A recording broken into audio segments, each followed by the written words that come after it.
Have you ever noticed something strange? There are men out there, not the tallest, not the richest, not the best looking in the room, and yet women are drawn to them like moths to a flame. They don't try hard.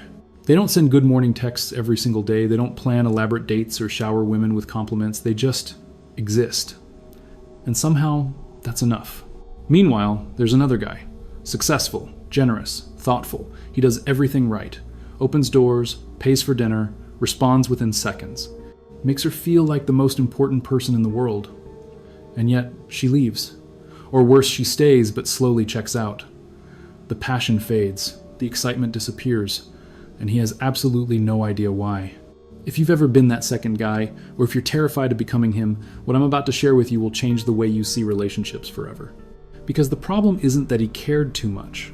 The problem is that he misunderstood a fundamental truth about how attraction actually works. And that misunderstanding cost him everything. Most men are taught from a young age that love is about effort. Show up. Be consistent. Be kind. Treat her like a queen. And if you do all of that, she'll love you forever. It sounds logical. It sounds fair. It sounds like something a good person would do. But here's the uncomfortable truth, that most men refuse to accept attraction doesn't care about logic. Attraction doesn't reward fairness. Attraction operates on an entirely different set of rules, rules that were written long before modern dating, long before flowers and candlelit dinners even existed. And until you understand those rules, you'll keep doing everything right and getting everything wrong. The core issue is this. There's a critical difference between being loved out of fear of losing you versus being loved out of habit and comfort. When you make yourself completely available, completely predictable, completely devoted from day one, you don't create love, you create comfort. And comfort, as warm as it feels, is the silent killer of attraction. She doesn't wake up one morning and decide she's no longer interested. It happens gradually, quietly. The way a fire dies when you stop feeding it. Not with a dramatic explosion, but with a slow, fading glow until one day there's nothing left but cold ash. To understand why this happens, we need to go back. Way back. For hundreds of thousands of years, women faced a biological reality that men did not. Pregnancy made them vulnerable for 9 months. Raising children required enormous resources and protection. A woman who chose the wrong partner didn't just end up unhappy, she and her children could literally die. This created an intense evolutionary pressure. Women who were attracted to strong, resourceful, high-status men survived and passed on their genes. Women who fell for weak, desperate, low-value men did not, generation after generation. This pattern repeated itself until it became hardwired into the female subconscious. Psychologists call this hypergamy the biological drive, to seek a partner of equal or higher value than yourself. Now here's what makes this relevant to your life today. We live in a modern world with grocery stores and safety nets and gender equality. But the female brain is still running ancient software. Her conscious mind knows it's 2025. Her subconscious is still operating like it's 10000 BC. So when you display behaviors that would have signaled weakness or low survival value to our ancestors, neediness, desperation, over-accommodation, her attraction circuitry doesn't think how sweet. It thinks warning sign. Not because she's cruel, not because she's playing games, but because her biology is doing exactly what it was designed to do. This brings us to one of the most misunderstood concepts in dating psychology, sexual market value. Most men think this is about what you have, your salary, your car, your physique, your height. And while these factors play a role, they are nowhere near as powerful as most people think. Here's proof. I've seen successful men, lawyers, entrepreneurs, guys with everything society tells us women want get dumped repeatedly. And I've seen average guys with average jobs hold the attention of extraordinary women for years. The difference wasn't their bank account, it wasn't their appearance. It was how they carried themselves. It was the psychological signals they were sending in every single interaction. Because perceived value is more powerful than actual value. A man who has everything but acts like he's desperate for her approval is communicating one thing loud and clear: I don't believe I'm good enough for you. And her subconscious receives that message perfectly, even if neither of you ever says a word about it.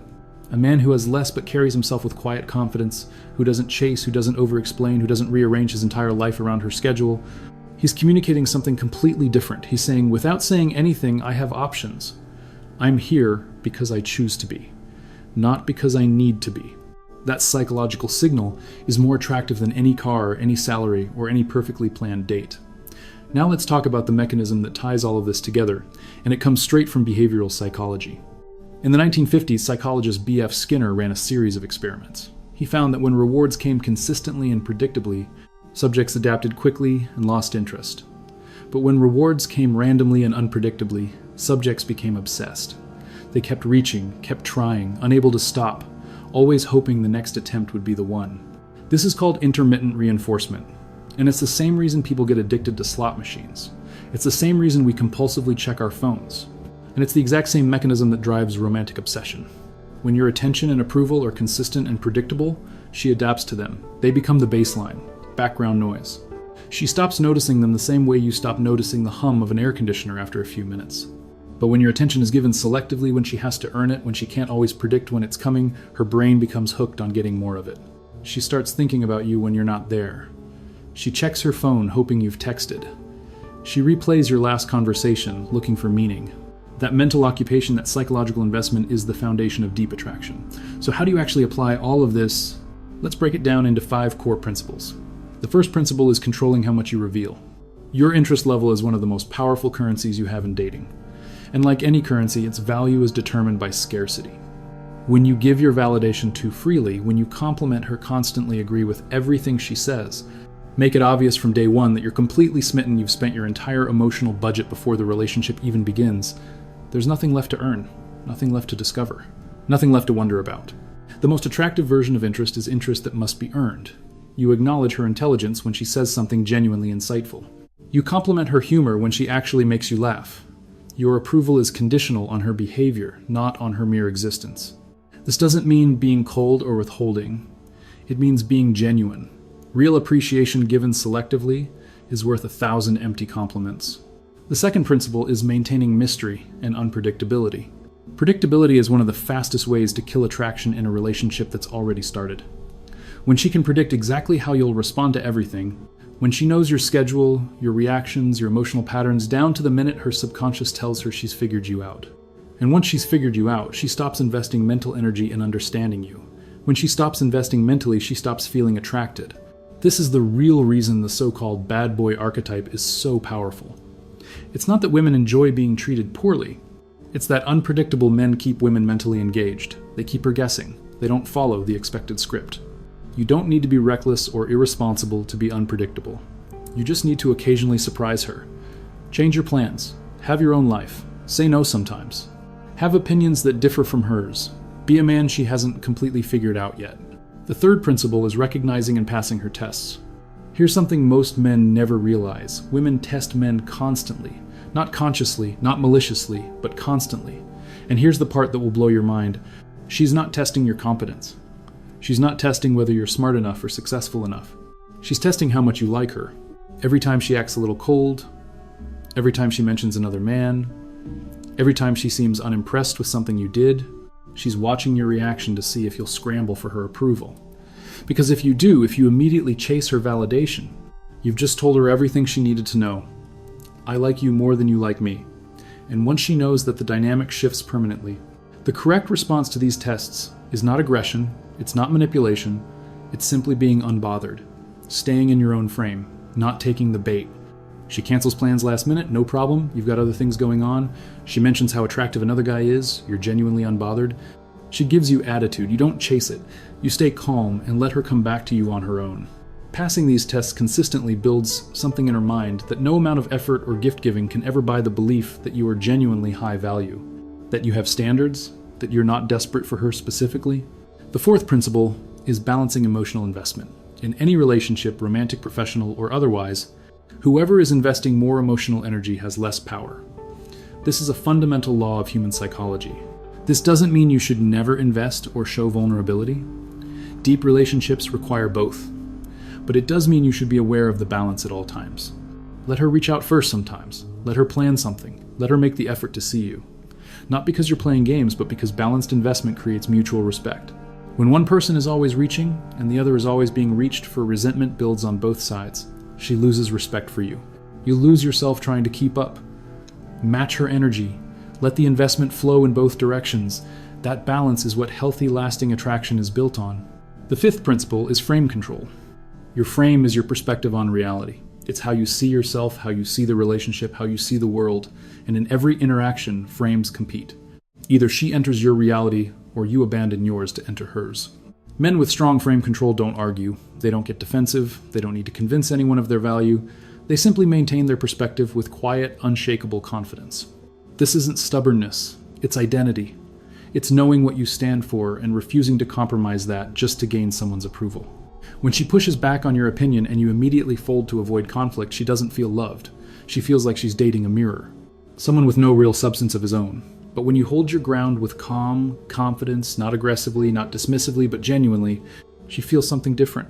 She feels like she's with someone real, someone worth understanding, someone she hasn't fully figured out yet. Now let's get specific about where most men go wrong. Texting too much too fast signals that she is your primary source of validation. The correction isn't to go cold. It's to have a full life that genuinely competes for your attention. When you're busy and engaged in your own world, your responses naturally become more measured, not as a strategy, but as a reality. Agreeing with everything she says in an attempt to avoid conflict sends the message that you have no real identity of your own. The correction is to have genuine opinions and share them respectfully even when they differ from hers. Making all the plans and initiating all the contact communicates that she holds all the power.